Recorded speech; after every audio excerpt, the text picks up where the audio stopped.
Ngaku bangkrut, Pemprov DKI tertangkap hamburkan uang bongkar trotoar di Kemang. Aduh.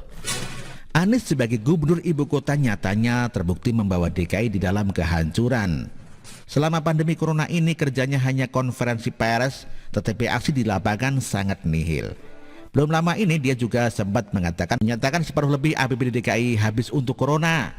Sayangnya, Bansos DKI sering salah sasaran, sama seperti proyek yang dikerjakan Pemprov yang berujung bongkar pasang. Sebelumnya dilansir kompas.com, Gubernur DKI Jakarta Anies Baswedan mengatakan anggaran pendapatan dan belanja daerah tahun 2020 menurun hingga 53% gara-gara pandemi corona. APBD senilai 87,95 triliun itu hanya tersisa kurang dari separuhnya. Kami mengalami kontraksi sehingga hampir 53% berkurang, jadi anggaran kami tinggal 47% dari anggaran semula. Demikian kata Anies dalam musyawarah rencana pembangunan yang digelar secara online. Musrenbang disiarkan melalui akun YouTube Bapeda DKI Jakarta. Anies berujar, banyak kegiatan ekonomi yang terlambat akibat COVID ini. Hal ini terdampak pada anjloknya penerimaan pajak yang menjadi sektor utama pendapatan DKI. Ketika kegiatan perekonomian turun, maka pajak yang dibayarkan turun. Ketika pajak yang dibayarkan turun, maka pendapatan Pemprov turun. Sayangnya penemuan masalah ekonomi di DKI tidak ditanggapi serius oleh Anies. Padahal ia sendiri membeberkan kalau perekonomian turun, tetapi ia juga mengajukan perpanjangan PSBB yang menimbulkan dampak buruk ekonomi berlanjut. Anehnya lagi ternyata Pemprov DKI tidak hanya mengeluarkan uang untuk corona, tetapi juga biaya proyek-proyek bongkar pasangnya. Setelah membongkar trotoar, waring hitam, bambu getah-getih, atap JPO, kini giliran trotoar baru di Kemang. Seperti dilansir suara.com, Pemprov DKI Jakarta mengungkapkan kemungkinan membongkar kembali trotoar di Jalan Kemang Raya. Lantaran trotoar yang baru selesai malah menimbulkan banjir. Hal ini dikatakan oleh Kepala SDA Junani Yusuf. Pembongkaran disebutkan bertujuan untuk memeriksa kondisi saluran air setelah revitalisasi rampung Desember lalu. Kan harus dibuka dulu cek dengan kontraktor yang ngerjain trotoar, kan masih masa pemeliharaan, demikian kata Junaini. Junaini mengatakan pihaknya melalui suku SDA Jakarta Selatan sudah merencanakan pembongkaran ini. Jika memang ternyata setelah diperiksa ada penyempitan, maka trotoar ini harus dibongkar lagi untuk perbaikan. Bisa sih dibongkar, tapi yang bongkar harus mereka, demikian jelasnya. Kepala Seksi Pemeliharaan SDA Jakarta Selatan Junjung mengatakan masalah banjir di Jalan Raya Kemang karena masalah pemendekan pada saluran air. Ia bahkan berencana membongkar ulang trotoar itu. Mungkin juga saluran akan kami bongkar tuh. Ya trotoarnya nanti semua juga tahu masalahnya gara-gara salurannya, demikian katanya. Sebelumnya Jalan Kemang Raya Jakarta Selatan tergenang air setinggi 10-15 cm pada hari Kamis.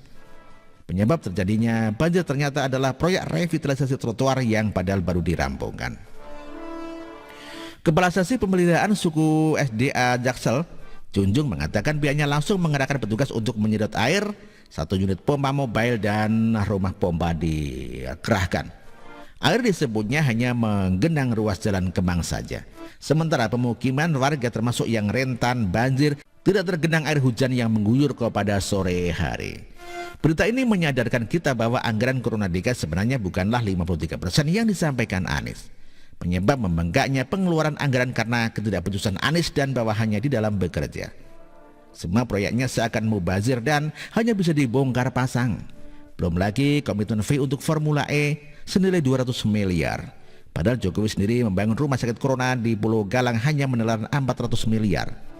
Kalau Ahok yang jadi DKI 1 bukan turunan Arab Edan, maka dipastikan saat ini sudah terbangun rumah sakit khusus corona dengan megah. Sekarang penyesalan warga DKI baru dirasakan secara sempurna. Sudah masalah banjir tambah parah, proyek bongkar pasang di mana-mana yang menghamburkan APBD, ditambah kasus corona yang lama terselesaikan. Inilah karma warga DKI yang telah membuang pemimpin jujur seperti Ahok dan memilih memungut manusia berotak sampah. Musibah demi musibah turun dan DKI semakin mundur terbelakang. Biarlah sejarah mencatat bahwa calon mantan ibu kota telah mengambil keputusan fatal dalam memilih pemimpinnya. Begitulah kura-kura. Artikel ini dikutip dari siwo.com dan ditulis oleh Niha Alif. Terima kasih.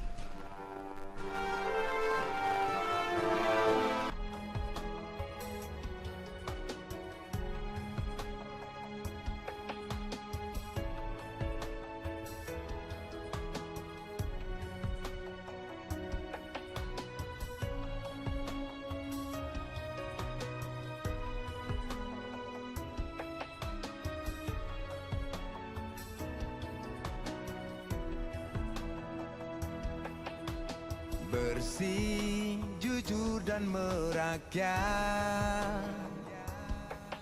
berbuat demi masa depan kami. Sosok pemimpin tegas pemberani.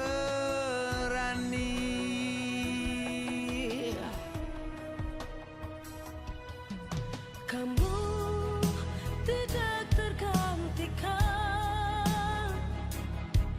terbukti baktimu untuk negara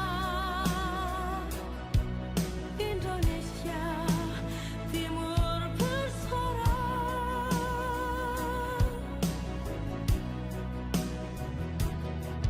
Siang dan malam kau bekerja demi anak bangsa. Jangan menyerah, rakyat mendukungmu. Bekerja nyata dan membangun tanpa kenal lelah. Tetap Jokowi 2 periode.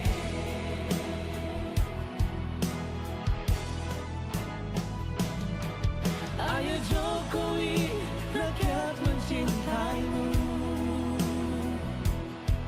Pilih Jokowi, Indonesia kerja. Ayo Jokowi, rakyat selalu berdoa. Pilih Jokowi, Indonesia jaya.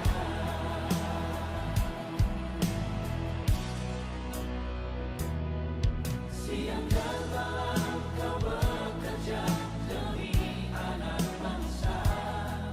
Jangan menyerah, rakyat mendukungmu. Bekerja nyata dan membangun tanpa kenal lelah. Tetap Jokowi 2 periode. Dulu Maluku Utara dianaktirikan. Dengan adanya Jokowi bekerja untuk membangun dan terus membangun. Sekarang kami Maluku Utara sudah menjadi anak sungguhan yang selalu diperhatikan. Jokowi, rakyat membutuhkanmu. Ayo Jokowi, rakyat mencintaimu. Pilih Jokowi, Indonesia kerja. Ayo Jokowi, rakyat selalu